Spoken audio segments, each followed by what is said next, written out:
అభివృద్ధి జరిగితే ఆ ప్రాంతంలో భూములకు విలువ ఉంటుంది. ఇరిగేషన్ వస్తే ఆ ప్రాంతంలో ఆ భూమికి విలువ పెరుగుతుంది. ఇటీవల కేసీఆర్ రిమార్క్స్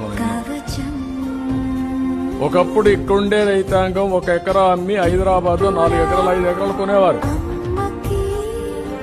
ఇప్పుడు హైదరాబాద్ లో 1 ఎకరా అమ్మితే ఇక్కడ 100 ఎకరాలు కొనే పరిస్థితికి వచ్చారు. ఎవరు కారణం దీనికి? తెలంగాణ శాసనసభ చరిత్రలో ఇది ఒక బ్లాక్ డే.